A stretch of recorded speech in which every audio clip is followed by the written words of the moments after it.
Good morning, everyone. I have a challenge for you today.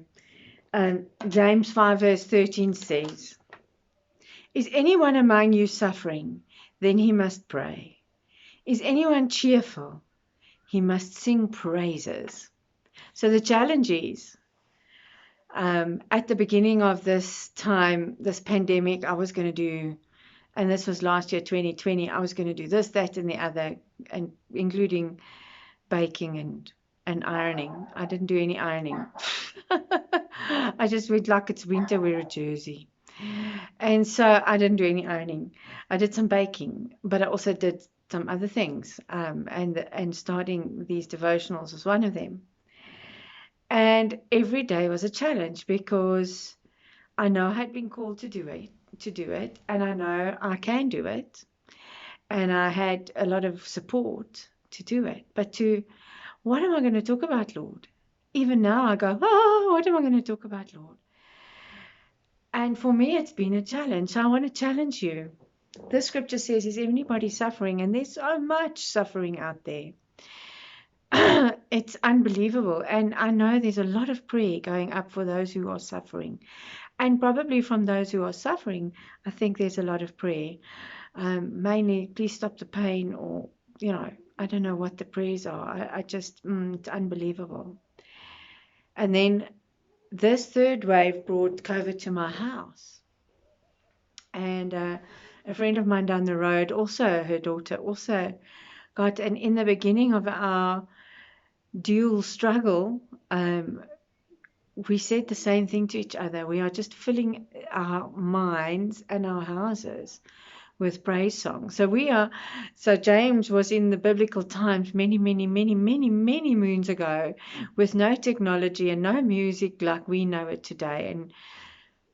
But I can put a praise and worship loop on my phone, and I can just fill the air in my house like I'm trying to fill it with eucalyptus and peppermint and lavender and ginger and all the things that are good for getting rid of viruses. I'm also filling my house with gospel music. So here's the challenge.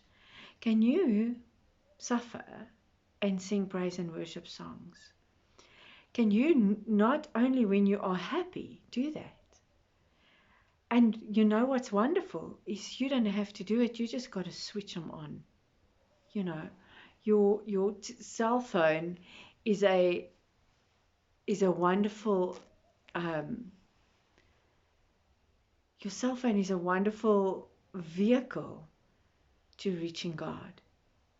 She was also listening to preaching and to messages, from evangelists and preachers and things like that. And so in your suffering, can you do that? Can you switch your phone on and let the gospel music sing? And while they are singing, let it take you and let your heart sing with it. One of the gentlemen who died in the first wave, his wife just fought right until the end and beyond. So even after he died, she would go and park outside the hospital, turn her windows down, and just blast the music at the hospital. And you would see nurses and people come out to the balconies and just praise and worship with her. That was the beginning of her healing. And so those things that we do not understand, that suffering that we say to God, why me? Why this mountain?